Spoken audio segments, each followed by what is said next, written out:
Bismillahirrahmanirrahim. Assalamualaikum warahmatullahi wabarakatuh. Asyhadu an la ilaha illallah wa asyhadu anna Muhammadar Rasulullah. Allahumma la sahla illa ma ja'altahu sahla wa anta taj'alul hasana idza syi'ta sahla. Allahumma anfa'na ma 'allamtana wa 'allimna ma yanfa'una wa zidna ilma. Allahumma inna nas'aluka ilman nafi'an wa rizqan thayyiba wa amalan mutaqabbala. Alhamdulillah, segala puji bagi Allah yang dengan rahmat dan hidayahnya kembali kita diberikan kenikmatan yang luar biasa, diberikannya kesehatan dan keluangan waktu sehingga kita kembali berkumpul dalam halaqah online ya, dalam kajian online masih bersama dengan Ustadz kita, Ustadz Muhammad Nur Faqih SAG Hafidhullahu Ta'ala. Salawat dan salam tentunya kita haturkan kepada Nabi kita, junjungan kita, suri tauladan kita, Nabi Muhammad Sallallahu Alaihi Wasallam beserta keluarga, sahabat, tabiin, tabiut tabiin, serta umat yang mengikuti sunnah-sunnah beliau hingga hari kiamat. Amin amin ya rabbal alamin. Ana Ita yang bertugas sebagai MC mewakili seluruh panitia dari MT Khotijah selalu mengingatkan kepada diri kami pribadi dan kepada antunas sekalian untuk selalu mengedepankan adab dalam bermajelis ilmu, meneluruskan kembali niat untuk selalu memohon keridhaan Allah Subhanahu wa taala dalam menuntut ilmu syar'i, mengenakan pakaian syar'i, mematikan kamera dan mikrofon selama kajian berlangsung, menyiapkan alat tulis guna mencatat faedah ilmu yang akan disampaikan oleh Ustadz kita, dan bagi akhwat wa ummahat yang ingin bertanya secara langsung boleh menekan tombol raise hand terlebih dahulu atau boleh melalui kolom chat yang insya Allah akan dibacakan oleh rekan kami Mbak Susan pada sesi tanya jawab nanti.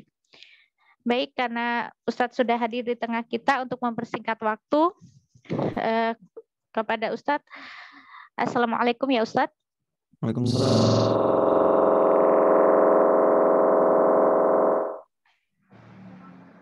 Assalamualaikum ya Ustadz. Waalaikumsalam. Suara kami terdengar jelas ya Ustadz? Afan Ustadz, suara Ustadz terdengar jauh sekali Ustadz. Assalamualaikum. Waalaikumsalam warahmatullahi wabarakatuh. Baik, seperti ini Masya Allah. Ya, terdengar Ustadz. Bagaimana ya kabarnya Ustadz hari ini?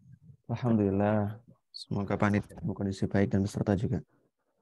Amin amin. Allahumma amin. Semoga Allah juga memberkahi Ustadz beserta keluarga Ustadz dan juga guru-guru Ustadz selalu dalam kebaikan ya Ustadz. Baik, langsung saja Ustadz untuk materi hari ini kami persilahkan. Amin wa iyyakum.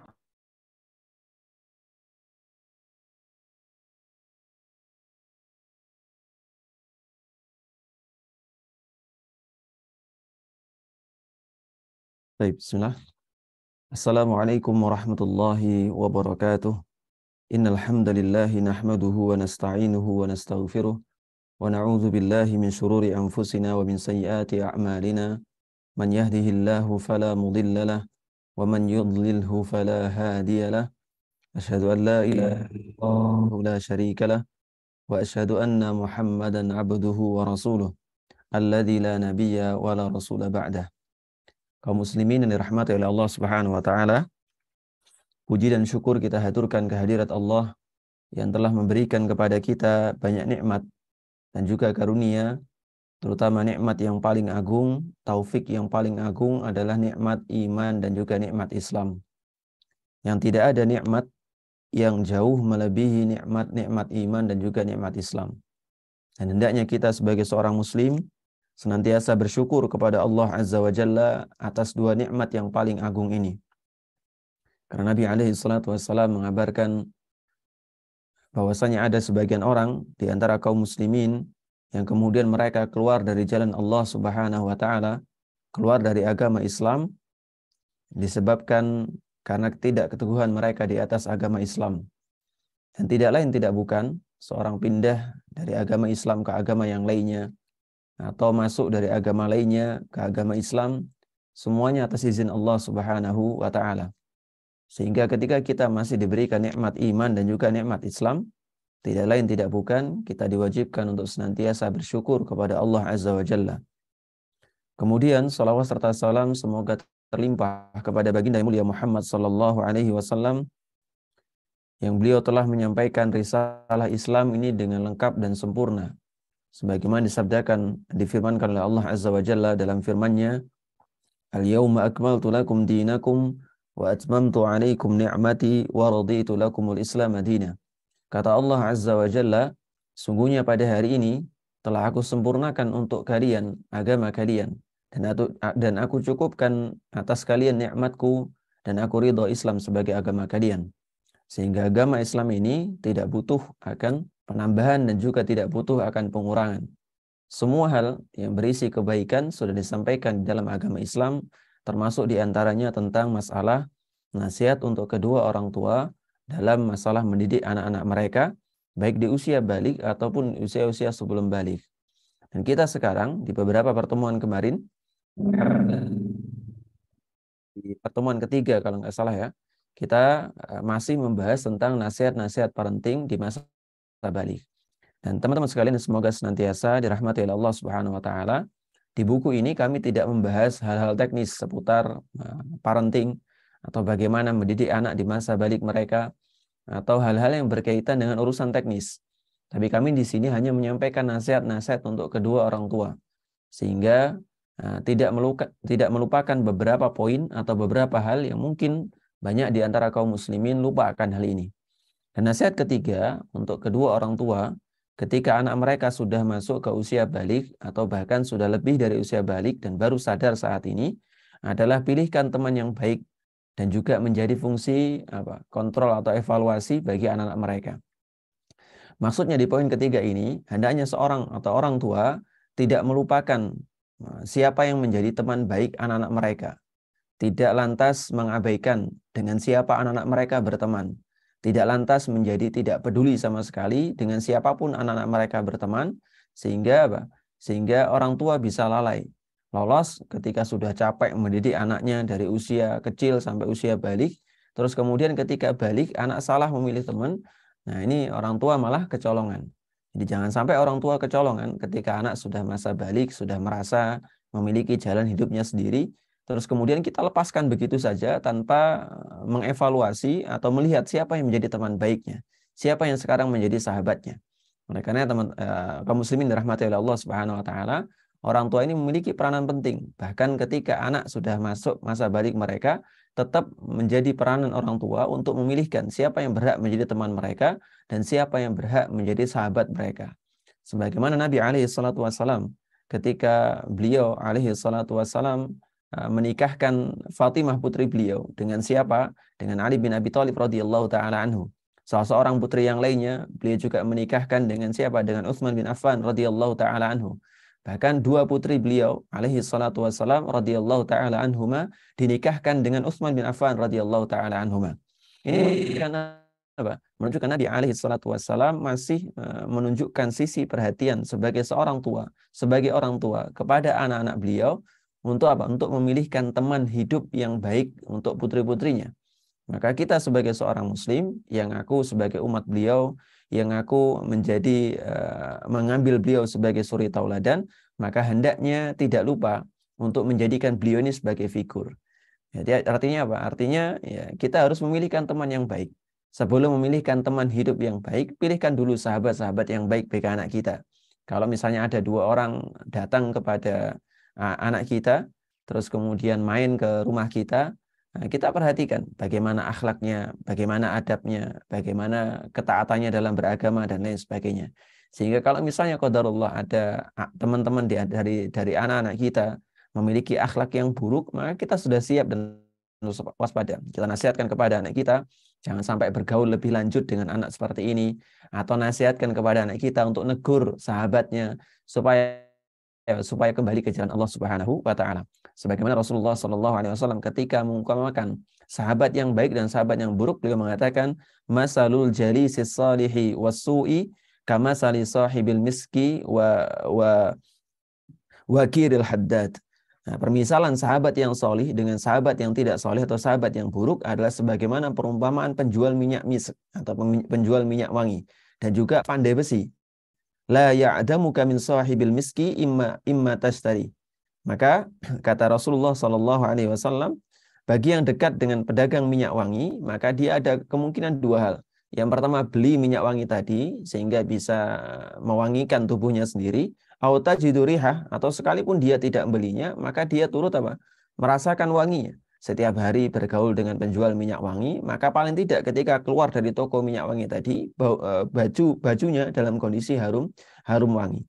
Wakirul haddad, dan juga permisalan sahabat yang buruk adalah sebagaimana pandai besi. Ini bukan mendiskriminasi apa pandai besi, bukan. Tapi untuk mengumpamakan saja bahwasanya orang yang memiliki sahabat yang buruk ya sebagaimana pandai besi. Yang mana kalau kita bergaul dengan pandai besi ya ada dua kemungkinan. Yang pertama, yuhriku badanaka, maka kulit tadi ikut terbakar atau kecipratan api dari pandai besi tadi, au saubaka, atau bajunya, au tajidu minhu rihan khabithatan, atau menjumpai di bajunya, di badannya bau yang tidak sedap. Bau yang tidak sedap, bau jelaga api, terus kemudian bau hal-hal lain yang tidak sebagaimana kita temukan ketika kita bergaul dengan penjual minyak wangi. Oleh karena kaum muslimin yang dirahmati oleh Allah Subhanahu wa taala, perhatikan benar-benar. Jadi dalam hadis Nabi alaihi salatu wasallam ini tidak hanya memberikan pelajaran kepada kita untuk memilihkan teman yang baik untuk diri kita sendiri, tapi juga memilihkan teman yang baik untuk anak kita. Sebagaimana kita sampaikan tadi, Rasulullah Shallallahu Alaihi Wasallam menjodohkan Fatimah dengan Ali bin Abi Thalib. Dan Ali bin Abi Thalib bukan orang yang main-main.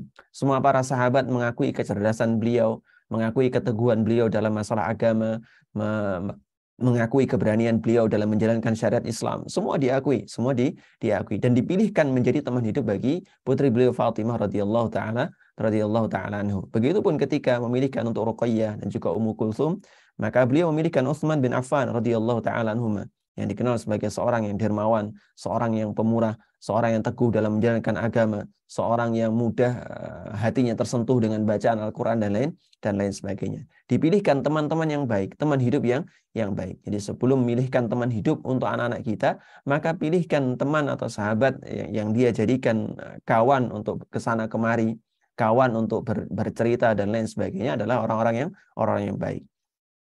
Seorang yang telah mencapai masa balik akan mulai mencari teman-teman yang layak. Karena di masa balik ini anak-anak dalam masa apa?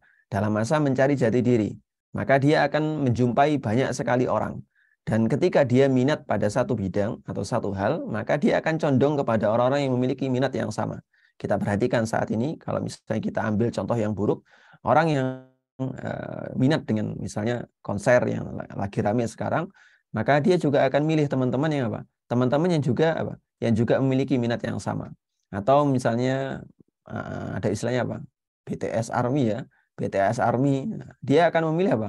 Teman yang sama. Dan kita lihat kesulitan mereka. Ini dalam hal yang buruk. Maka bagaimana kita pengen anak-anak kita berada dalam kondisi baik, ya pilihkan teman-teman yang baik.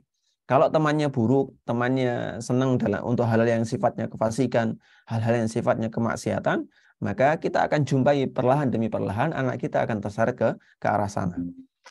Baik, akan mencari teman-teman yang layak dan baik bagi putra-putrinya. Ini mungkin ada kesalahan ketik ya. Yang maksud kami adalah ya dia akan mencari teman-teman yang layak, baik bagi dirinya, dan kewajiban bagi orang tuanya untuk memilihkan mana yang baik dan juga yang buruk untuk putra-putrinya. Nah, jangan sampai pendidikan yang telah dirancang sebaik mungkin di rumah berantakan ketika sang buah hati salah dalam memilih teman. Ini penting sekali. Karena ketika usia balik, orang tua rata-rata percaya, anak saya sudah balik, sudah dewasa, sudah saatnya dia keluar ke dunia luar dan lain sebagainya. Tapi perlu diperhatikan, tetap perlu diperhatikan, jangan sampai pendidikan yang sudah kita bangun sedemikian rupa, pondasi yang kita bangun sedemikian rupa di hati anak kita luluh berantakan gara-gara kita membiarkan mereka milih teman sembarangan. Karena anak kita kuliah di kampus umum, akhirnya ya sudah, silakan pilih teman-teman yang terserah kamu lah. Yang penting apa? Yang penting kamu tetap kuliah. Nah, ini salah. Usahakan ketika nasihatkan anak ketika berangkat ke kuliah umum, kita nasihatkan pilih teman yang baik-baik ya, pilih teman yang menjaga sholatnya, pilih teman yang tidak nakal, pilih teman yang ini dan itu dan lain sebagainya. Taib. Ikhwas sekalian azani Allah wa iyyakum rahimani wa rahimakumullah. Kita akan selalu ingat dengan sabda atau nasihat Rasulullah sallallahu alaihi wasallam, ar-rajulu ala dini khalilihi. Seorang itu dilihat dari bagaimana kualitas agama teman dekatnya. Falyanzur ahadukum man yukhalil. Maka perhatikanlah siapa atau perhatikanlah dengan siapa dia berteman. Oleh karena kaum muslimin dirahmati oleh Allah Subhanahu wa taala, penting bagi kita dan juga penting untuk kita perhatikan bahwasanya kita ini dan juga anak-anak kita butuh dengan keberadaan teman-teman yang soleh. Karena teman-teman yang soleh ini sebagaimana teman-teman yang buruk. Kalau teman-teman yang buruk itu bisa menggiring kita ke neraka jahanam, teman-teman yang baik pun bisa mengajak kita ke surga Allah Subhanahu wa taala. Maka di mana kita ingin anak kita berada nanti di hari kiamat, ya segetol itu pula kita akan carikan teman-teman yang baik bagi mereka. Kalau kita pengen anak kita berada di surga Allah Subhanahu wa taala, berada dalam ketaatan kepada Allah, berada dalam ketakwaan, ya carikan teman-teman yang baik. Carikan teman-teman yang bertakwa kepada Allah Subhanahu wa taala. Di antara teman-teman atau ciri teman-teman yang baik, di antaranya yang pertama adalah menjaga kewajiban dia kepada Allah Subhanahu wa taala. Terutama yang terlihat jelas adalah menjaga kewajiban salat 5 waktu. Ini yang paling jelas. Ini yang paling jelas, dan juga ibadah-ibadah yang lainnya. Betapa banyak di saat ini atau di masa ini yang kita saksikan bahwasanya anak-anak muda ini yang sudah masuk usia balik, keluar dari pengawasan orang tua, mereka merasa bebas keluar dari penjara dan lain sebagainya. Dan kita harus melihat kemungkinan ini, bahwasanya anak muda mulai mudah meninggalkan sholat mereka, terutama di kampus-kampus umum ya. Kalau misalnya kampus yang sifatnya pondok pesantren mungkin bisa diawasi. Tapi kalau misalnya kampus yang sifatnya umum, dia ngekos di luar, bukan di kalangan kaum muslimin, ngekos di luar, yang itu campur aduk dan lain sebagainya, maka mulai meninggalkan sholat 5 waktunya, mulai meninggalkan puasanya, dan juga kewajiban-kewajiban ibadah yang lainnya. Dan kalau anak kita bergaul dengan orang-orang yang seperti ini, maka sedikit demi sedikit akan mulai luntur tuh kepekaan dia terhadap ibadah, kepekaan dia terhadap kewajiban kepada Allah Subhanahu wa taala. Maka benar-benar perhatikan kaum muslimin. Itu yang pertama, yaitu memperhatikan kewajiban dia. Itu ciri teman-teman yang baik. Yang kedua, memiliki akhlak yang baik. Jadi ketika bermuamalah, memiliki tutur kata yang lembut. Terus kemudian memiliki yang baik kepada sesama, kepada gurunya, kepada orang-orang yang di bawahnya dan lain sebagainya. Karena kata Nabi alaihi salatu wassalam, laisa minna man lam yukabbir saghirana. Bukan termasuk orang yang ikuti petunjuk kami, yaitu orang-orang yang tidak menghormati Tidak menghormati orang-orang tua kami, orang tua kami. Wa laisa minna, dan bukan golongan kami pula man lam yarham saghirana. Bukan termasuk golongan kami orang yang tidak mengasihi orang yang lebih muda. Tutur katanya baik, terus kemudian adabnya dijaga, baik kepada sesama, kepada guru, kepada orang yang lebih tua dan lain sebagainya. Itu yang kedua. Jadi yang pertama menjaga kewajiban kepada Allah Subhanahu wa taala, yang kedua memiliki akhlak yang baik. Yang ketiga, semangat dia dalam menjalankan ketaatan kepada Allah Subhanahu wa taala. Meskipun dia memenuhi kewajibannya sebagai seorang muslim untuk menjaga kewajiban salat 5 waktu, puasa dan lain sebagainya, tapi kalau tidak ada semangat, tidak ada ghirah yang nampak dari dirinya untuk menjalankan syariat-syariat Allah Subhanahu wa taala, ya semangat tadi seperti apa bentuk semangatnya akan nular ke anak-anak kita. Kalau misalnya ada teman yang semangat sekali mengerjakan ibadah kepada Allah Subhanahu wa taala, maka perlahan demi perlahan anak kita kalau bergaul dengan orang seperti ini akan ikut juga. Nah, ini kami alami sendiri ketika kami ngekos dengan Masya Allah teman-teman yang luar biasa semangat dalam berbuat ketaatan kepada Allah Subhanahu wa taala. Bangun di sepertiga malam terakhir, bangunkan teman-teman yang lainnya, terus kemudian ngajak sholat subuh. Bahkan ketika ada teman yang teman yang kelihatan kok ini sholat subuh berapa kali ini kok nggak kelihatan di masjid. Akhirnya didatangi kamarnya, antum kok nggak pernah kelihatan ke masjid, kenapa, sakit atau gimana. Ini kalau kita dapatkan teman-teman anak-anak kita yang seperti ini, Masya Allah, kita akan dapatkan Kita akan dapatkan efek baiknya. Dan kita akan bersyukur kepada Allah Subhanahu wa taala bahwasanya anak kita ini dapat teman yang luar biasa baiknya. Jadi perhatikan betul-betul 3 kriteria ini. Yang pertama menjalankan kewajiban, yang kedua adalah memiliki akhlak yang baik, dan yang ketiga adalah semangat dia dalam mengerjakan ketaatan kepada Allah, baik ibadah yang wajib maupun ibadah yang sunnah. Syukur-syukur kalau misalnya yang pertama ditambahi dengan ibadah yang sunnah. Jadi ibadah yang wajib, terus kemudian getol mengerjakan, terus kemudian yang kedua memiliki akhlak yang baik, dan yang ketiga adalah yaitu orang-orang yang semangat dalam menjalankan ketaatan kepada Allah. Dan kalau 3 ini ada dalam karakter seorang sahabat dari anak kita, maka insya Allah anak kita juga terjaga ketaatannya kepada Allah Subhanahu wa taala. Nah, Syekh Syaraful Haq Al-Azim Al-Abadi ketika mensyarah hadis di atas, yaitu hadis dalam riwayat Abu Daud rahimahullah taala, beliau mengatakan maksudnya adalah seorang akan perlahan mengikuti kebiasaan kawan dekatnya. Ini perlahan mengikuti kebiasaan kawan dekatnya dan akhirnya nanti menggiring dia di hari kiamat antara ke surga atau ke neraka. Sekali salah memilih teman di dunia, maka dia akan tergiring ke neraka. Begitupun ketika benar memilih teman, maka teman tadi insya Allah akan menjadi syafaat bagi dia di hari kiamat. Maka banyak-banyak bagi kita untuk memilihkan teman bagi anak kita, teman-teman yang baik, supaya menjadi syafaat dia di hari kiamat. Dan anak kita, ketika kita pilihkan teman yang baik, dia juga akan menjadi syafaat bagi kita nanti di hari kiamat. Maka hendaknya ia perhatian akan hal ini. Ketahuilah bahwa kebiasaan itu laksana pencuri. Jadi kebiasaan itu laksana pencuri, terutama kebiasaan buruk ya. Kalau kebiasaan buruk seseorang itu akan lebih cepat menyambar orang-orang di sekitarnya dibandingkan kebiasaan baik. Orang itu akan lebih cepat tertular dengan kebiasaan buruk dibandingkan kebiasaan baik. Kalau kebiasaan baik butuh proses panjang, butuh mikir dan lain sebagainya. Tapi kalau kebiasaan buruk, orang nggak perlu mikir, langsung kerjakan sesuatu yang buruk, meninggalkan sesuatu yang wajib. Ini sudah kebiasaan buruk. Dan ini akan lebih cepat menular dibandingkan apa? Dibandingkan orang-orang yang menularkan kebiasaan baik. Oleh karena kaum muslimin yang dirahmati oleh Allah Subhanahu wa taala, perhatikan benar-benar siapa yang menjadi teman anak kita. Jangan segan untuk ngecek HP anak kita. Nah, izin ke anak kita, anak izin ngecek ibunya, atau kita sepakati bersama kalau kita lepaskan anak kita ke kampus umum, kita izin untuk inspeksi mendadak HP mereka. Supaya apa? Supaya kita benar-benar yakin bahwa anak kita ini berada dalam kondisi yang baik, kondisi ketaatan kepada Allah. Kita cek aplikasi apa saja yang diinstal. Terus kemudian kita cek siapa menjadi teman dekatnya. Atau bahkan inilah pentingnya, orang tua itu jangan sampai nutup diri dengan anak. Jadi anak itu harusnya menjadikan orang tua sebagai tempat pertama ketika curhat. Ini paling penting. Jangan sampai membentuk tembok yang tinggi dengan anak kita. Sehingga anak kita ini kalau pengen curhat dengan kita berat sekali. Kenapa? Karena sebelum curhat wajah ayah ini sudah menunjukkan nggak usah curhat, nggak usah kebanyakan curhat, nggak usah kebanyakan cerita. Jadi anak yang ini dan itu enggak.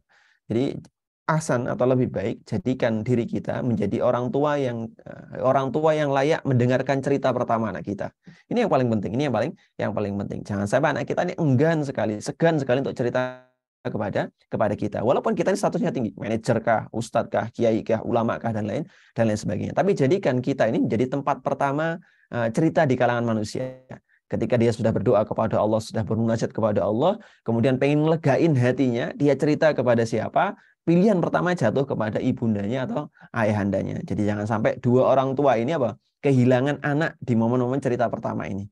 Jadi ahsan, jadikan diri kita menjadi orang yang layak untuk dijadikan tempat curhatan pertama bagi anak kita. Sehingga kita tanpa sengaja inspeksi mendadak HP-nya, tanpa bertanya langsung kepadanya, kita sudah tahu, oh siapa yang menjadi sahabatnya saat ini, oh si fulan kah, oh si fulanakah. Kita bisa menyelidiki lebih jauh sebelum memastikan langsung kepada anak-anak kita. Taib.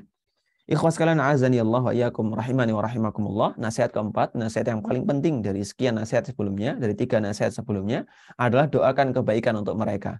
Kita ini kalau pengen dunia, kalau pengen urusan-urusan yang sifatnya penting bagi kita, itu kita bermunajat kepada Allah, Masya Allah, getunya luar biasa. Getu itu rajinnya luar biasa. Nah, kita bermunajat kepada Allah sepertiga malam terakhir, antara azan dan iqamah, ketika turun hujan, kita pengen sesuatu tadi. Nah, kita ini seberapa besar keinginan kita menjadikan anak kita anak-anak yang solih di masa balik mereka, ya terbukti dari seberapa sering kita berdoa kepada Allah tentang hal itu. Kalau kita pengen, Ustaz, anak pengen tuh, Ustaz, anak-anak ini di masa baliknya keluar dari pengawasan anak dalam kondisi taat kepada Allah. Tapi ditanya balik, seberapa sering jenengan berdoa kepada Allah untuk hal ini? Kalau nggak pernah, Ustaz, anak nggak pernah doa sama sekali untuk urusan ini, ya berarti keinginannya tidak serius. Jadi seberapa serius keinginan kita untuk menjadikan anak kita bertakwa kepada Allah, ya seberapa serius kita berdoa kepada Allah akan hal itu. Nah, untuk urusan yang ringan saja kita diperintahkan hanya bergantung kepada Allah, apalagi urusan anak yang begitu berat.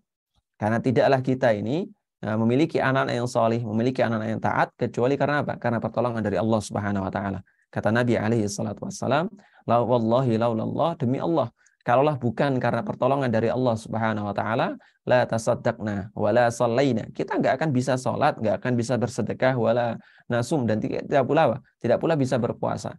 Nah, karena kaum muslimin rahmati Allah Subhanahu wa taala, doa kita itu menjadi senjata bagi kita. Seorang mukmin tidaklah menjadikan sesuatu menjadi curhatan pertama kecuali hanya kepada Allah Subhanahu wa taala. Mintanya dia pertama kali ketika dia punya masalah hanya Allah Subhanahu wa taala. Dan dalam zikir pagi petang kita juga sering kali mengucapkan ya hayyu ya qayyum bi rahmatika astaghits aslih li sya'ni kullah, wahai zat yang maha berdiri sendiri, wahai zat yang maha hidup atau yang maha hidup, bi rahmatika astaghits, dengan rahmatmu aku meminta pertolongan. Aku minta pertolongan. Aslih li sya'ni kullah, perbaiki urusanku semuanya. Wala takilni ila nafsi tarfatain, jangan sekali-kali engkau ya Allah menyerahkan urusan ini kepada diriku. Sekejap mata saja nggak usah.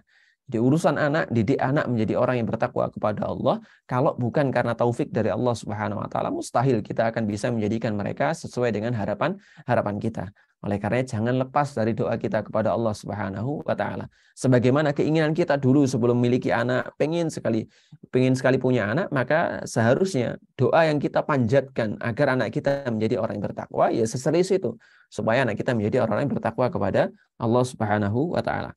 Ibnu Qayyim al-Jauziyah atau Ibnu Qayyim al-Jauzi rahimahullah taala mengatakan, manusia yang paling sempurna ubudiyahnya adalah yang paling menyadari bahwasanya atau bagaimana rasa butuhnya kepada Rabb-nya. Ini semakin sempurna ibadahnya atau ubudiyahnya, ubudiyahnya. Sekejap mata pun ia sadar bahwa ia tidak mungkin lepas dari pertolongan taufik dari Allah Subhanahu wa taala. Ini orang yang paling sempurna ubudiyahnya. Jadi kalau ada orang yang, Ustaz, Ana sudah menerapkan Ustaz, metode parenting yang paling modern, semua Ana gabungkan, yang paling baik di antara metode modern yang ada, Ana gabungkan.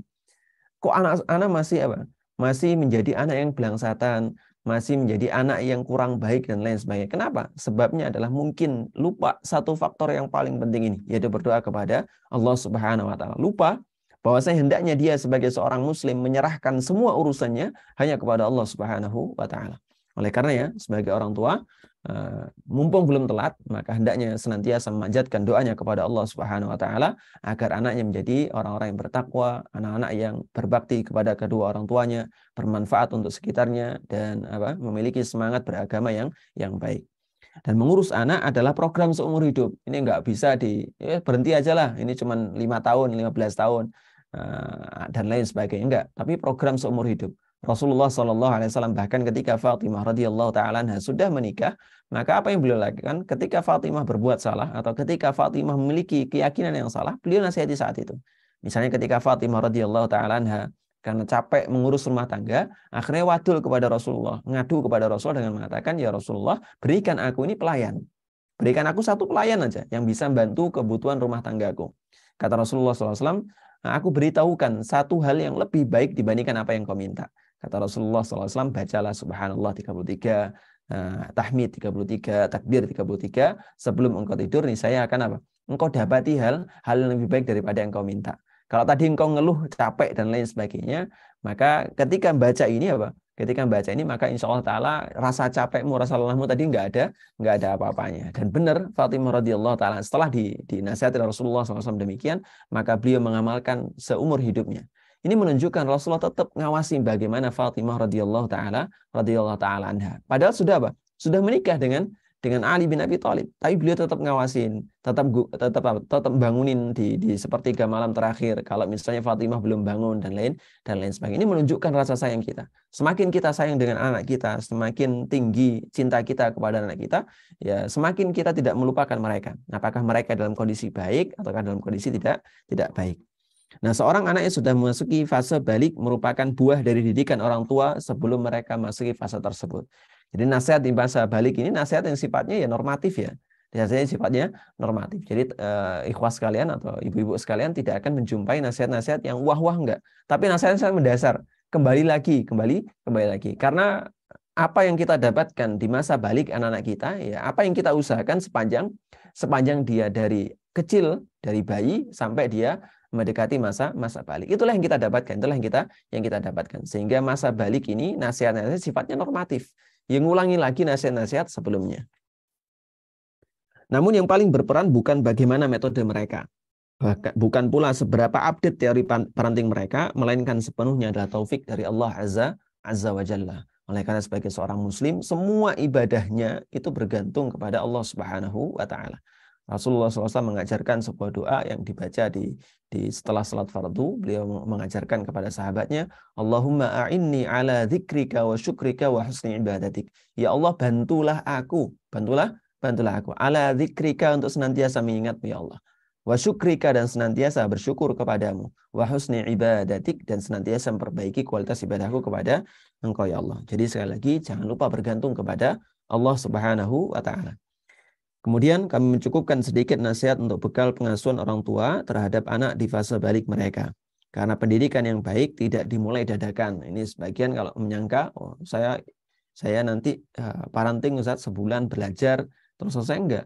Karena parenting bukan hanya ilmu-ilmu yang sifatnya teori di atas buku. Tapi apa? Tapi butuh praktik. Dan praktik ini yang butuh keistiqomahan, keteguhan. Banyak orang tua yang enggak sabar. Ketika tahu di buku teorinya demikian, ketika praktik enggak sabar. Berarti enggak sabar. Kita dinasihatkan untuk tidak mukul anak dengan keras, tidak mukul anak di bagian wajah. Ya ketika praktik ya emosi tadi kan beda-beda setiap orang. Ada orang yang sabar sesuai dengan buku, sesuai dengan teorinya. Ada orang yang enggak sabar sehingga kelepasan dan lain sebagainya. Sekali kelepasan di setiap tindak tanduk kita ini akan berpengaruh besar nantinya di usia anak-anak ketika mereka masuk fase balik. Jadi sekali lagi kaum muslimin dirahmati oleh Allah Subhanahu wa Ta'ala, ingat ya, parenting ini atau mendidik anak ini bukan hal yang kita dapatkan dengan seketika saja atau dalam waktu sekejap, tapi butuh proses yang sangat panjang. Tidak pula dalam jangka waktu yang terbatas, sebulan 2 bulan, enggak. Tapi pendidikan yang baik dimulai dari kualitas diri sendiri. Jadi mulai perbaiki diri sendiri dulu. Jadi kalau kita dapatkan, ya qadarullah, kita sadarnya ketika anak sudah masuk di usia 7 tahun atau sudah masuk di usia tamyiz. Maka apa yang kita lakukan? Ya perbaiki diri sendiri dulu. Perbaiki diri sendiri dulu sehingga anak melihat kita sebagai contoh yang baik. Anak melihat kita sebagai orang tua yang mau memperbaiki dirinya sendiri. Kalau kita ingin baik, kalau kita ingin menjadi menjadikan anak kita menjadi orang yang anak-anak yang salih, anak-anak yang salihah dan lain sebagainya, tapi mereka ngelihat kita sebagai orang tua yang ternyata nggak memperbaiki diri. Kita cuma pengen anak kita baik, tapi kita nggak ingin diri kita baik. Maka apa yang terjadi? Ya anak kita ngelihat kita, oh sebagai figur orang tua ya seperti ini, maka saya jadinya maksimalnya seperti ini. Maksimal seperti ini. Nggak ada contoh figur yang lain. Jadi nggak ada kata terlambat, nggak ada kata terlambat dalam berbuat kebaikan. Kalau misalnya jenengan sadarnya di umur 10 tahun, anak sudah umur 10 tahun, maka ya sudah, terima takdir Allah, puji Allah Subhanahu wa Ta'ala, perbaiki diri sendiri, terus kemudian sembari memperbaiki sekitar kita, terutama keluarga kita. Maka bisa kita simpulkan, metode mendidik anak apapun tetap saja yang terbaik adalah dengan memberikan contoh dan tauladan. Ini yang paling baik, sekaligus sebagai penutup kita di pertemuan atau pembahasan buku Nasihat Parenting di masa balik. Semoga Allah senantiasa memberikan kebaikan kepada kita dan mengaruniakan kepada kita anak-anak yang salih. Dan doa di antara doa yang diajarkan oleh Allah Azza wa Jalla yaitu Rabbana hablana min azwajina wa dzurriyyatina qurrata a'yun waj'alna lil muttaqina imama. Itu di antara doa yang diajarkan oleh Allah Subhanahu wa Ta'ala. Atau doa-doa lain yang mungkin jenengan kalau misalnya nggak hafal, ya sudah pakai doa-doa lain dengan bahasa kita sendiri.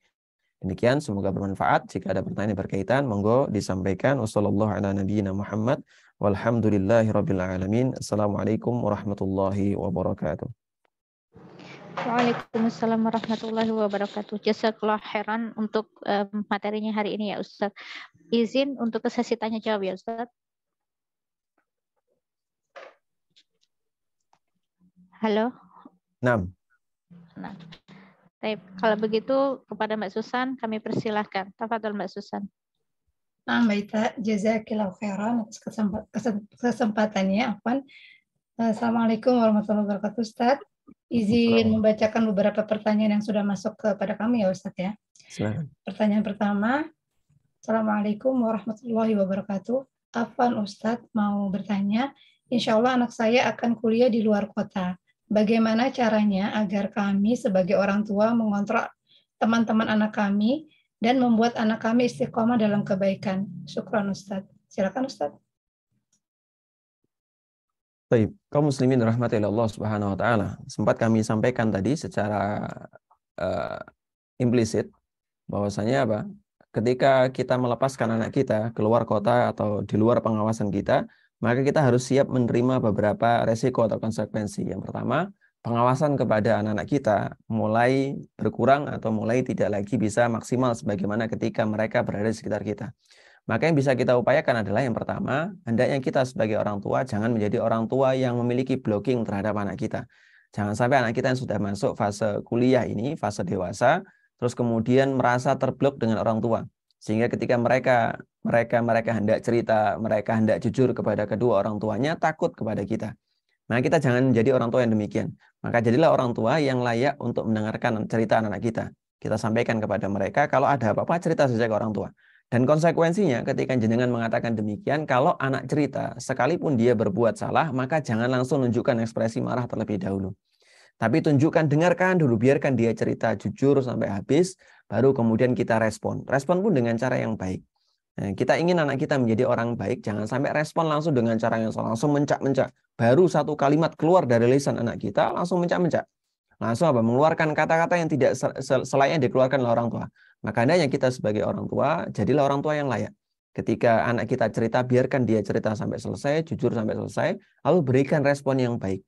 Kalaupun kita hendak menasihatkan keburukan, maka nasihatilah dengan cara yang baik. Kalau kita hendak menegur kesalahan anak kita, maka tegurlah dengan cara yang baik.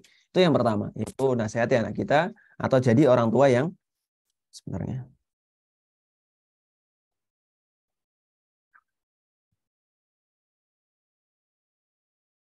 Jadi jadilah orang tua yang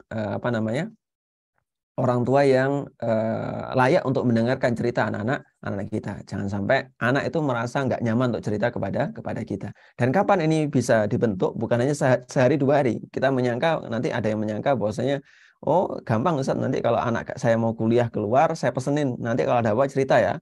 Nah, perkataan nanti kalau ada apa-apa cerita ini belum tentu diturutin anak. Karena anak ngelihat dari interaksi mereka dengan kita.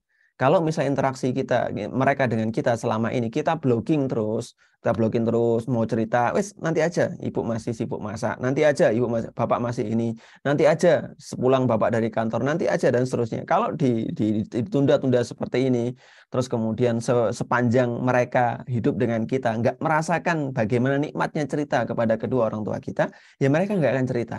Sehingga kaum muslimin dirahmati Allah Subhanahu wa taala, kalau misalnya sebelumnya jenengan sudah terbiasa cerita, maka nanti kembali ditekankan, anak insya Allah akan santai. Terus kemudian kalau misalnya qadarullah sebelumnya kita termasuk orang tua yang ngeblok cerita anak-anak kita, ya kita masuk ke nasihat yang kedua, yaitu apa? Berdoa kepada Allah Subhanahu wa taala.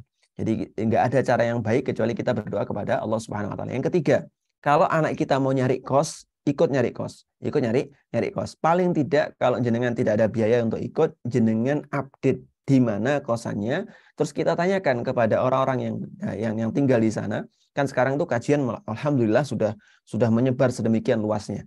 Jadi ada manfaat atau ada hal yang bisa kita petik. Yaitu apa?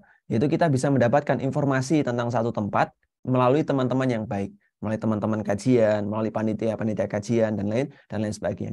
Di tahun-tahun 2010 atau 2010-an itu di beberapa kota masih belum maksimal masalah pengajiannya. Panitia kajian masih sedikit sekali. Dan banyak orang tua yang Masya Allah perhatiannya luar biasa kepada anak mereka. Nitip kepada panitia kajian. Tolong titip ya, ajak anak saya, ini nomornya, nanti ajak saja ke pengajian dan lain sebagainya. Ini penting juga. Ini penting juga.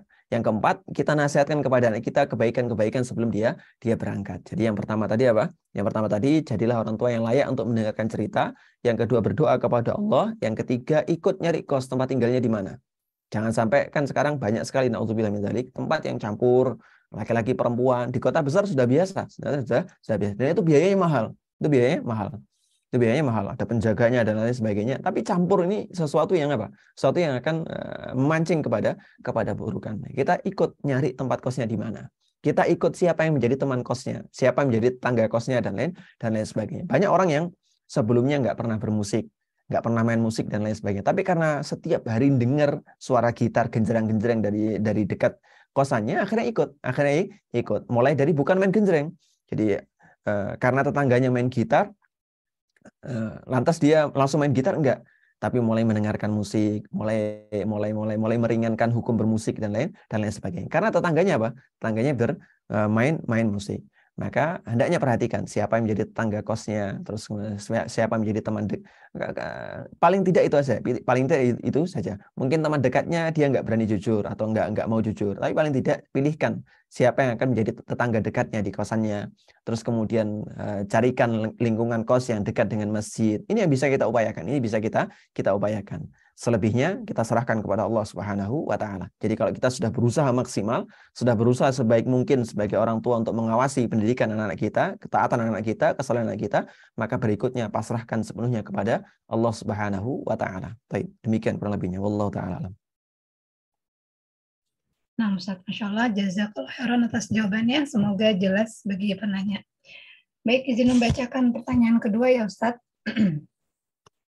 Silakan. Assalamualaikum warahmatullahi wabarakatuh. Semoga Ustadz selalu dalam keberkahan dan selalu dalam lindungan Allah. Amin.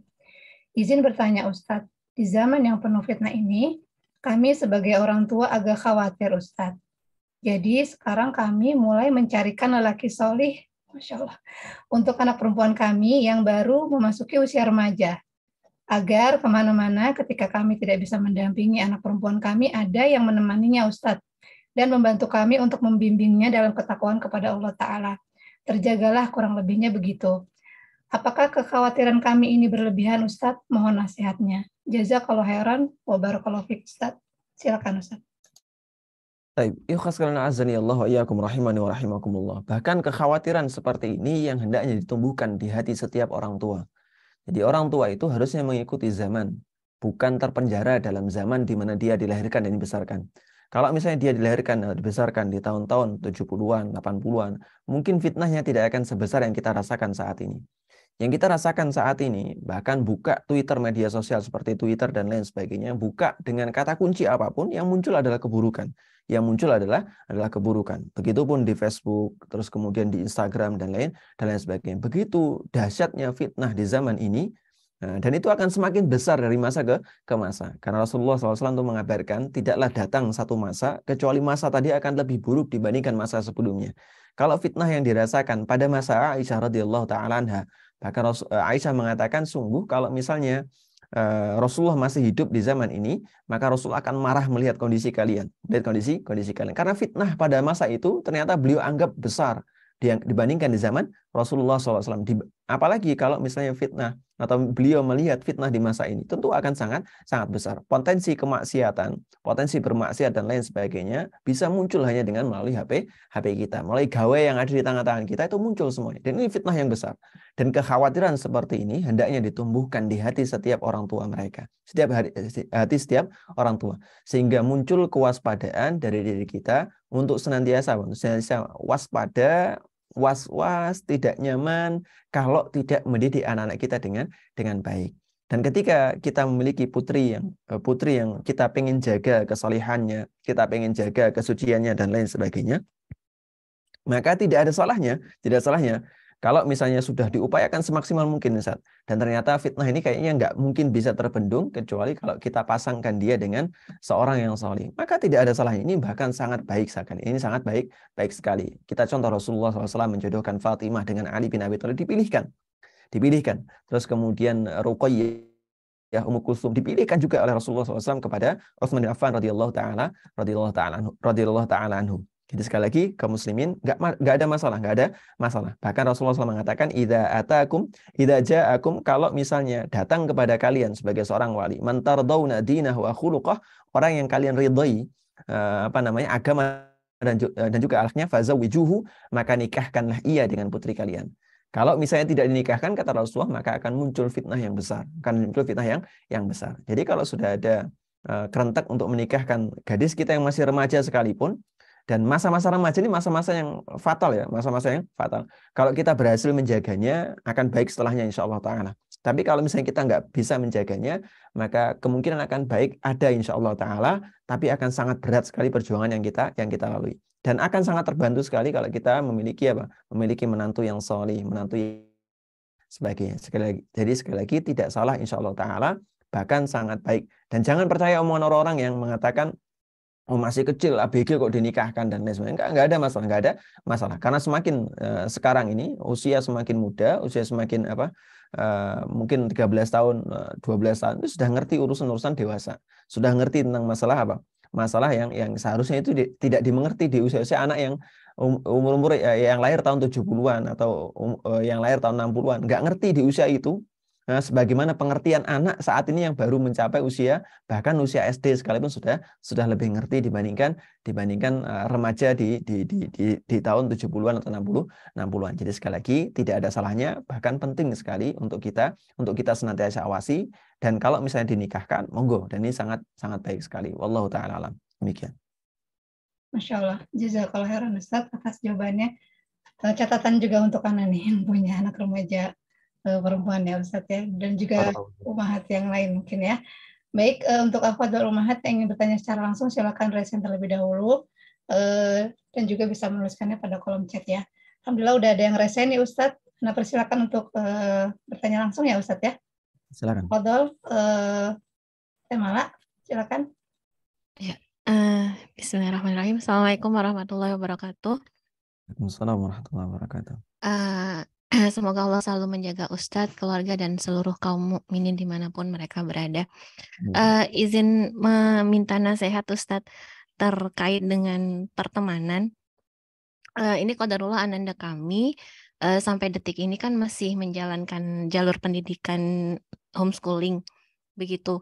Nah, selama ini memang kalau yang kami rasakan untuk memantau pertemanan itu kan lebih mudah bagi kami ya untuk menentukan dia harus beraktivitas di mana, dan kami memfilter dulu siapa yang akan beraktivitas, termasuk siapa yang nanti akan menjadi pengajar dan pelatihnya seperti itu. Nah, tapi beberapa waktu terakhir kami mulai ada wacana untuk mengikutkan Ananda di kegiatan yang menginap Ustadz begitu. Sementara kami belum kalau menginap itu kan kami nggak tahu tuh maksudnya pesertanya dari mana saja. Kemudian meskipun kami tahu penyelenggaranya siapa, tapi siapa nanti yang akan berinteraksi dengan anak kami kan kami belum tahu. Nah, untuk memilih kegiatan yang seperti itu, kami mohon nasihatnya Ustadz, apa saja yang perlu kami pertimbangkan supaya kami bisa berjaga-jaga dan kami bisa membekali Ananda dengan nasihat-nasihat yang sekiranya diperlukan ketika dia akan berinteraksi di sana nanti. Mungkin itu aja. Jazakallahu khairan wa barakallahu fiik. Wa jazakillahu khairan wa fiik barakallah. Baik. Kaum muslimin dirahmati Allah Subhanahu wa taala, yang menjadi poin penting ini bagus sekali ya. Di antara orang-orang tua memilih untuk jalur homeschooling. Dan ini kita nggak membandingkan antara homeschooling dengan sekolah biasa, enggak. Tapi termasuk kekhawatiran yang bagus ketika kita khawatir ananda kita, buah hati kita bergaul dengan siapa, terus kemudian dia interaksi dengan siapa, ini merupakan kekhawatiran yang bagus bagaimana yang kita sampaikan tadi. Nah, ketika kita pengen ngikutkan anak kita ke acara-acara yang demikian, kan sekarang banyak sekali Masya Allah fasilitas untuk anak kita belajar di program yang nginep, terus kemudian program-program yang membiasakan anak kita untuk apa? Untuk lepas dari orang tua mereka. Bukan lepas ya, tapi untuk mandiri dengan hal yang bisa mereka kuasai dan lain sebagainya. Apa yang perlu kita pertimbangkan? Yang pertama, betul apa yang disampaikan penanya tadi, yang perlu dipertimbangkan adalah siapa yang mengadakan acara ini. Siapa yang mengadakan acara ini? Karena seberapapun bagus konsep acaranya, kalau misalnya penyelenggaranya adalah orang yang tidak amanah dalam menjalankan syariat Islam, orang bermudah-mudahan dalam menjalankan ibadah, orang yang bermudah-mudahan dalam menjalankan ketaatan kepada Allah, maka semua yang dia programkan akan sia-sia. Karena sekali lagi anak-anak tadi juga melihat bagaimana keteladanan guru-guru mereka, keteladanan orang-orang yang terlibat dengan interaksi dengan mereka.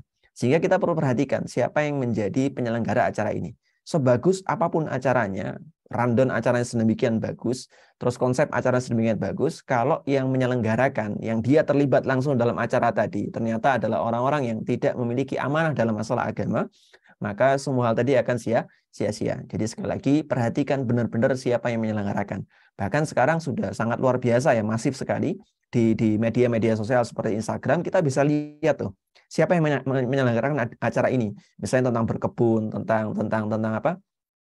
tentang survival, life survival dan lain sebagainya, kita bisa melihat siapa penyelenggaranya, siapa yang terlibat dan lain sebagainya. Dan kita bisa melihat bagaimana corak pemikiran mereka ya dari media sosial mereka.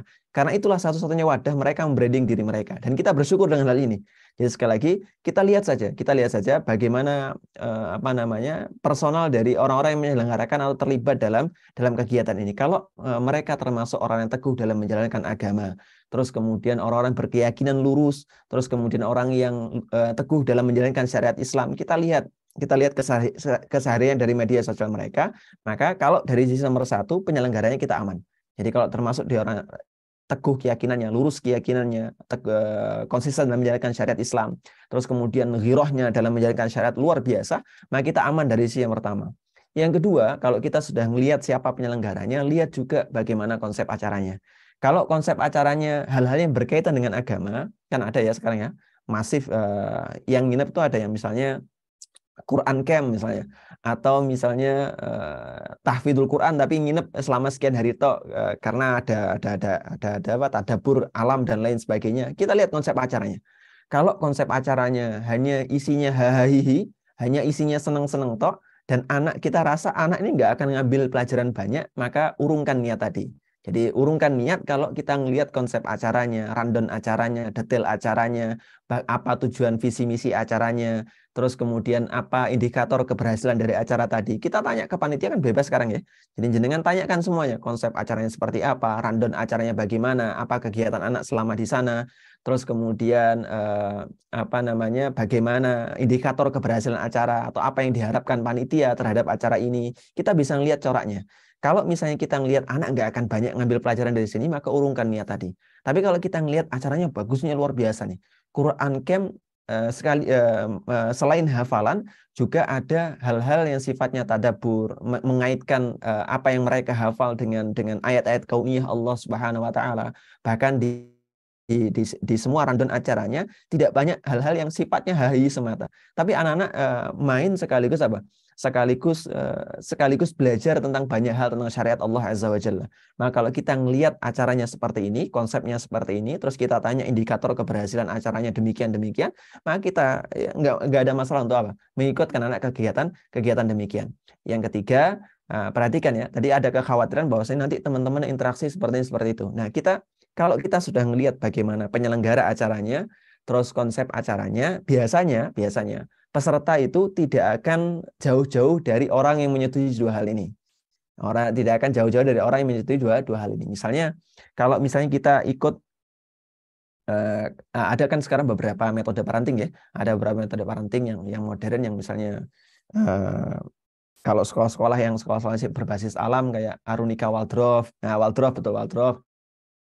Terus kemudian metode-metode parenting yang modern dan lain sebagainya, kita akan melihat orang-orang yang tergabung dalam komunitas mereka paling tidak menyetujui konsep berpikir komunitas ini. Nah, hanya sebagian kecil saja mungkin orang tua yang sekedar ikut karena terkena iklannya, atau orang tua yang karena tetangganya ikut akhirnya mengikutkan acara yang serupa. Tapi rata-rata orang-orang yang terlibat di sana adalah orang yang memiliki corak pemikiran yang sama. Dan orang-orang tua yang memiliki corak pemikiran yang sama biasanya menghasilkan anak yang karakternya kurang lebih demikian. Kurang lebih karakternya demikian. Jadi kalau kita mendidik anak kita di satu corak pemikiran tertentu, di corak pemikiran Islam ya, ini yang paling penting ya, di gaya berpikir Islam, dan kita lihat acaranya konsepnya Islami.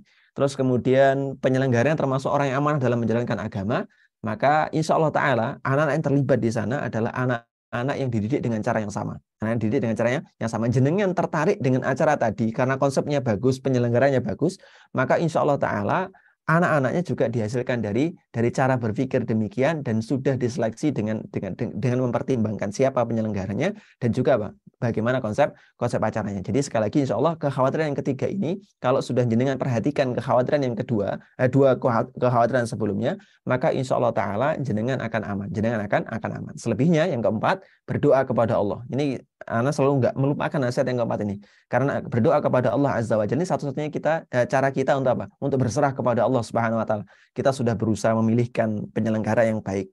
Kita sudah berusaha memilah mana program atau konsep acara yang baik. Nah, terus kemudian kita juga yakin berdasarkan keyakinan kita, ya anak-anaknya berasal dari orang-orang yang mendidik mereka dengan cara yang baik, dengan cara yang kita setujui, yang kita sepakati, maka selebihnya tidak ada cara lain selain berserah kepada Allah Subhanahu wa taala. Tapi yang dua tadi, yang pertama penting untuk kita teliti lebih lanjut. Bagaimana penyelenggaranya, semangatnya dalam menjalankan agama, corak pemikiran dia, keyakinan dia lurus atau tidak. Yang kedua, konsep acaranya, apa indikator keberhasilan acaranya, terus bagaimana rundown-nya, apa saja yang dipelajari oleh anak selama di acara tadi. Kita perlu teliti lebih lanjut dua hal setelahnya, baru kita berpasrah kepada Allah Subhanahu wa taala. Demikian, wallahu taala. Nah, Ustaz, jazakallahu khairan Ustaz atas jawabannya. Semoga bisa dipahami ya tema ya, insyaallah. Ada yang ingin bertanya secara langsung kembali, akhwat wa ummahat, silakan ya, bisa raise hand dulu. Sambil menunggu ya Ustaz, izin membacakan pertanyaan lagi. Bismillah.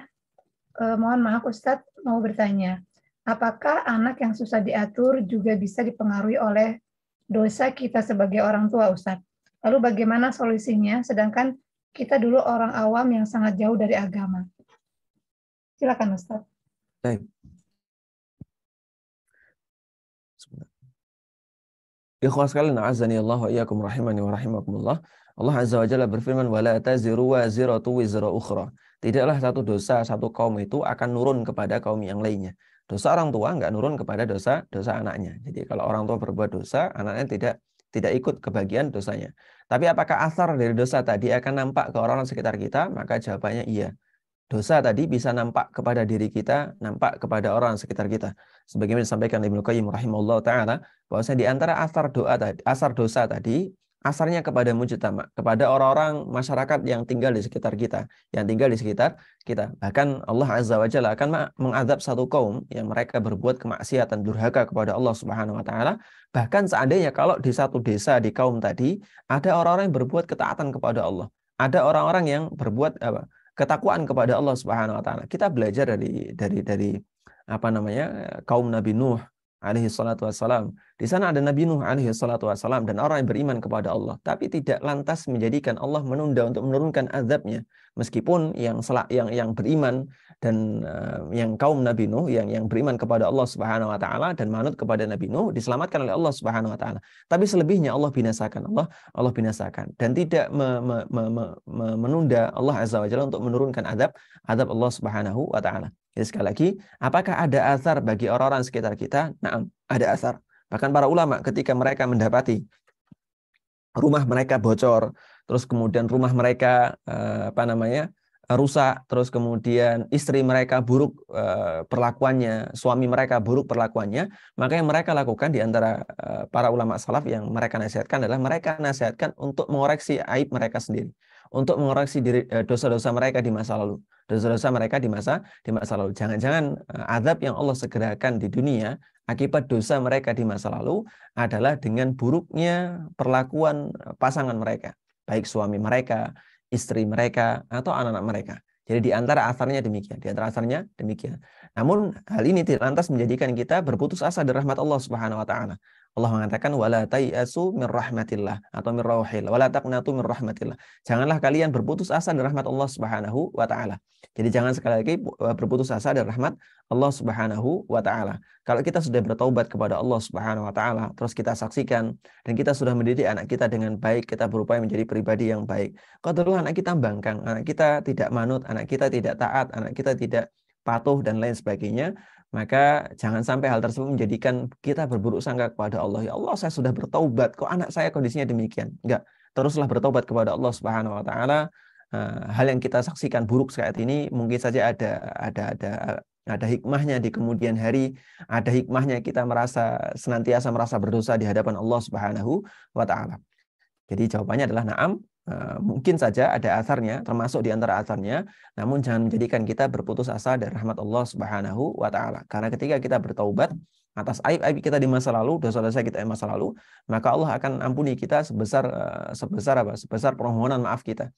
Kata Allah Azza wa Jalla dalam sebuah hadits qudsi, Ya benar Adam, wahai anak manusia, wahai manusia, idza ataitani, kalau kalian ini datang kepadaku bi qurabid dunya minal khotoya, dengan seluas bumi kesalahan, la ataituka bi qurabid dunya maghfiratan. Aku akan datang kepadamu dengan seluas bumi pula ampunan dari sisi Allah Subhanahu wa taala. Maka kalau misalnya kita dapati anak kita kok demikian kondisinya ya, apakah ini dosa kita? Ya, kita apa namanya? Yang pertama khawatir, ya betul itu dosa kita. Tapi yang kedua jangan sampai berputus asa rahmat Allah Subhanahu wa taala. Demikian wallahu taala alam. Nah, Ustaz, Masya Allah. Jazakallah khairan atas jawabannya. Semoga bisa menjadi jelas ya bagi yang bertanya. Masih bisa menjawab pertanyaan, Ustaz? Membacakan pertanyaan, Ustaz? Nah. Silakan. Bismillah, Assalamualaikum warahmatullahi wabarakatuh. Assalamualaikum, Ustaz. Izin bertanya. Anak saya setelah sudah balik tidak terbuka sebagaimana biasanya, Ustadz. Kami kesulitan untuk membuat anak saya untuk terbuka kepada kami. Sebelumnya, anak saya apapun selalu cerita, dan saya selalu menjadi pendengar yang baik untuk anak saya. Tapi setelah balik ini, sangat berubah sekali, Ustadz. Saya sudah bertanya ada apa, namun anak saya menjawab tidak ada apa-apa, Bu. Tapi saya sangat khawatir, Ustadz. Apa yang harus kami lakukan agar anak kami bisa terbuka seperti sebelumnya, Ustaz? Demikian, Ustaz. Silakan. Baik, ikhlaskan azani Allah wa iyyakum rahimani wa rahimakumullah. Yang pertama yang hendaknya dilakukan bagi orang tua yang mengalami masalah demikian adalah menyelidiki terlebih dahulu apakah ada yang salah dalam proses perubahan dari masa sebelum balik ke masa balik. Kalau misalnya dia menyadari ada yang salah, mungkin ada satu bentakan pada satu cerita dia kepada orang tuanya, yang kita nggak sadar bentak dia, kita nggak sadar mempermalukan dia dan lain sebagainya. Kalau ada yang salah dari peralihan tadi, dari masa transisi tadi, maka hendaknya segera kita perbaiki. Hendaknya segera kita perbaiki. Yang kedua, kalau misalnya kita nggak menjumpai ada yang salah, Ana sudah selidiki, Ustaz. Alhamdulillah, Ana nggak pernah melakukan sesuatu yang sekiranya bisa membuat anak trauma untuk cerita ke saya. Perlakuan anak juga tetap, Ustaz, nggak ada bedanya, kecuali hanya pada masalah terbukanya tadi. Baik, bagaimana kalau kondisi demikian? Ya, ada beberapa kiat untuk menangani masalah demikian. Yang pertama adalah jangan memaksa anak terlebih dahulu untuk mereka terbuka pada hal-hal yang mereka sembunyikan. Itu yang pertama. Jangan maksa anak untuk terbuka pada hal yang mereka sembunyikan. Yang kedua, mungkin mereka saksikan selama ini dan mereka sadari kalau anak itu jujur kepada orang tua, tapi ternyata orang tua nggak pernah jujur kepada anak. Nggak pernah cerita kepada anak tentang satu hal yang sebenarnya anak ini mampu untuk berpikir atau mampu untuk ikut nimbrung di masalah tadi. Jadi sekali lagi, untuk cara yang kedua ini, jenengan coba libatkan anak untuk menangani masalah-masalah keluarga yang sekiranya itu anak boleh untuk masuk ke ranah itu. Jadi kalau misalnya masalah suami istri nggak usah dibahas. Tapi ada masalah keluarga yang jenengan berusaha libatkan anak di sana. Jadi yang pertama jangan maksa anak untuk cerita terlebih dahulu. Yang kedua, coba dekati anak dengan cara melibatkan mereka, pendapat mereka, apa yang mereka pikirkan dan lain sebagainya terhadap masalah yang dihadapi oleh keluarga. Sehingga anak memiliki kepercayaan diri untuk mereka menyampaikan sesuatu yang itu menjadi untuk mereka. Ya, jadi kita dekati mereka secara perlahan. Yang ketiga, kita teliti tuh siapa yang menjadi teman mereka. Kita tanya siapa temannya atau kapan-kapan undang ke sinilah temannya. Jadi jangan nanya yang interogasi yang kamu temannya sekarang siapa saja. Coba sebutkan, ibu mau manggil dia nih. Kamu nggak mau jujur, nggak, jangan gitu.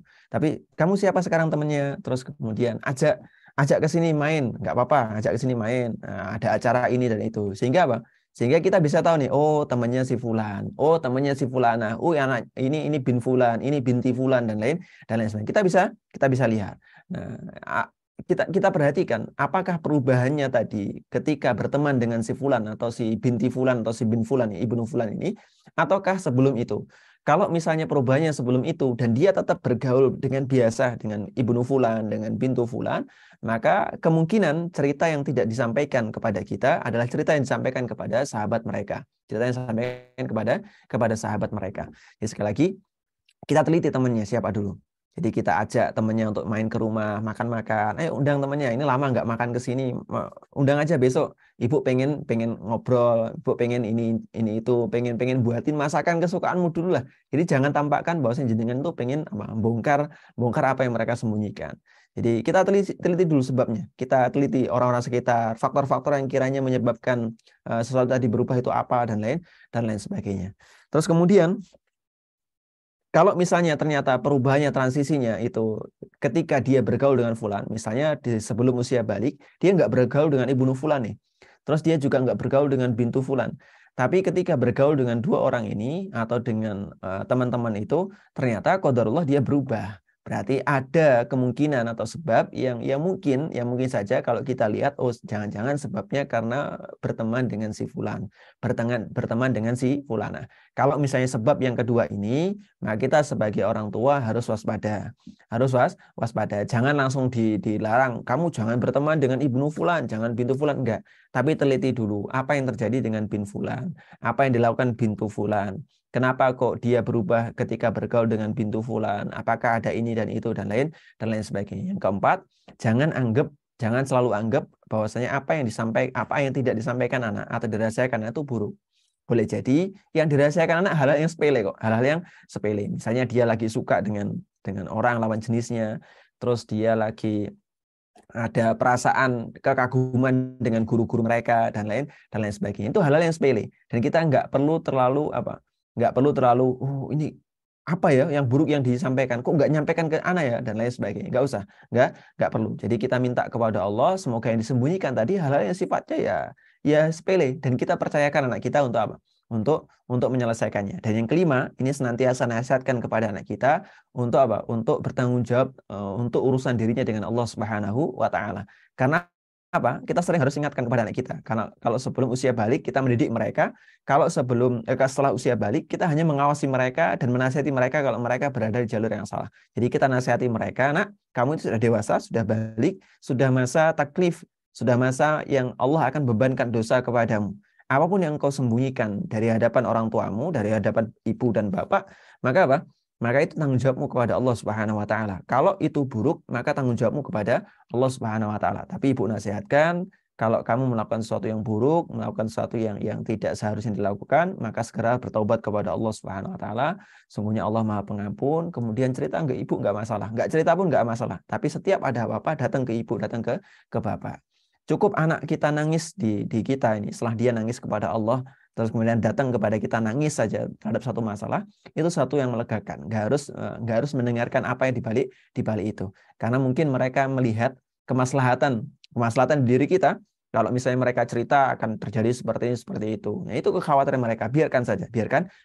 Jadi kita percaya kepada mereka, kita serahkan kepada Allah Subhanahu wa taala. Wallahu taala. Nah, Ustaz, insya Allah bisa jadi juga kalau anak yang baru beranjak balik ya Ustaz, mungkin ada faktor hormon juga ya mungkin Ustaz ya, sehingga betul, agak risih gitu ya mungkin ya untuk bercerita ya, bisa jadi ya. Betul. Nah, baik, sudah selesai Ustaz menjawab pertanyaannya dan sudah habis pertanyaan yang masuk kepada kami. Alhamdulillah baik pertanyaannya maupun apalagi jawabannya ya sangat bermanfaat dan menjadi muhasabah kita ya sebagai orang tua ya, Masya Allah. Dan ini PR kita terus selama kita menjadi orang tua ya Ustaz. Bahkan mungkin ketika anak kita udah punya anak lagi mungkin ya Ustaz ya. Betul. Nah, Masya Allah. Baik, itu aja dari Ana Ustaz. Jazakallahu khairan atas segala jawaban dan nasihatnya. Ana kembalikan kepada MC. Mbak Ita, silakan.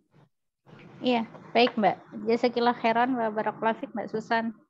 Amin wa yaki. Baik, jazakumullah khairan untuk Ustadz dan juga tim yang sudah bisa memberikan materi di hari ini ya Ustadz. Sebelum kami tutup untuk kajian hari ini, adakah faedah yang akan disampaikan atau nasihat bagi kami ya Ustadz? Tafadhol Ustadz. Baik. Ikhwas sekalian, azani Allah wa iyyakum rahimani wa rahimakumullah. Sebagaimana kita sampaikan di awal tadi, bahwa anak ini investasi bagi kita, bukan di dunia tapi di akhirat. Kalau kita pengen menjadikan anak kita itu syafaat bagi kita nanti di hari kiamat dengan izin Allah Subhanahu wa taala, maka kita jadikan anak kita menjadi sebaik-baik buah hati bagi kita. sebaik-baik permata hati bagi kita. Sebagaimana keinginan kita menginginkan anak di hadapan Allah Subhanahu wa taala, kita pengen putra dan putri ketika kita habis menikah dan lain sebagainya, maka sebesar itu pula seharusnya keinginan kita menjadikan anak kita menjadi putra dan putri yang saleh dan juga salihah. Karena keberadaan anak kalau jumlahnya banyak ini sebuah kebaikan. Tapi kalau misalnya mereka tidak dididik dengan baik, tidak dididik dengan agama yang baik, tidak dididik dengan pendidikan yang baik, maka jumlah yang banyak ini tidak menjadikan sebuah kebaikan bagi orang tuanya. Sekedar jumlah yang banyak, 10, terus kemudian 12, 7, dan lain sebagainya, tidak menjadi sebuah kebaikan, kecuali ketika orang tua menjadikan mereka atau mengondisikan mereka berada dalam lingkungan yang baik, dididik dengan cara yang baik, dan lain sebagainya. Dan ini adalah investasi terbaik di hari kiamat nanti oleh di sisi Allah Subhanahu wa taala. Sebagaimana sabda Nabi SAW ketika menceritakan ada orang tua yang nantinya di hari kiamat mendapatkan kedudukan yang luar biasa bagusnya. Terus kemudian dia heran karena amalannya di dunia nggak mungkin mampu mencapai kedudukan ini. Kata Allah Azza wa Jalla, bistighfari waladikalak. Ini dengan sebab istighfar dari anakmu untukmu. Jadi anak-anak yang bisa beristighfar kepada Allah untuk orang tuanya, mohonkan ampun atas dosa-dosa orang tuanya dan lain sebagainya, adalah anak yang soleh dan solihah. Dan anak yang soleh dan solihah ini tidaklah dididik kecuali dari tangan-tangan yang soleh dan juga solihah. Sebagaimana ketika dalam surah Al-Kahfi diceritakan bagaimana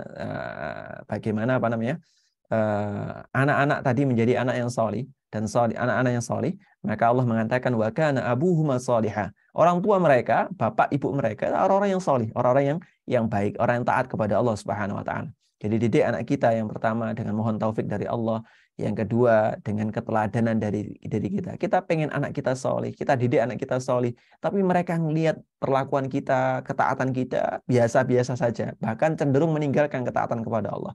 Maka usaha yang kita keluarkan akan sia-sia. Jadi didik anak kita dengan keteladanan dari kita. Mereka mendengarkan nasihat tentang sholat malam, bapaknya nggak pernah bangun sholat malam. Ini sangat mengherankan.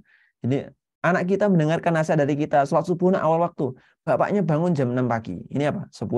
Sebuah hal yang kontradiktif dengan nasihat yang dikeluarkan. Jadi berikan keteladanan yang terbaik dibandingkan memberikan materi yang baik. Anak nggak bisa Ustaz, materi ini itu nggak apa-apa, tapi berikan teladan yang baik kepada anak kita. Demikian kurang lebihnya, wallahu taala alam. Semoga bermanfaat untuk diri kami pribadi dan juga pendengar sekalian, dan semoga Allah memberikan taufik dan mudahkan untuk kita sehingga kita bisa mendidik anak kita, mendidik diri kita menjadi pribadi-pribadi yang baik. Subhanakallahumma bihamdika asyhadu an la ilaha illa anta astaghfiruka wa atubu ilaik. Assalamualaikum warahmatullahi wabarakatuh. Izin keluar, barakallahu fikunna.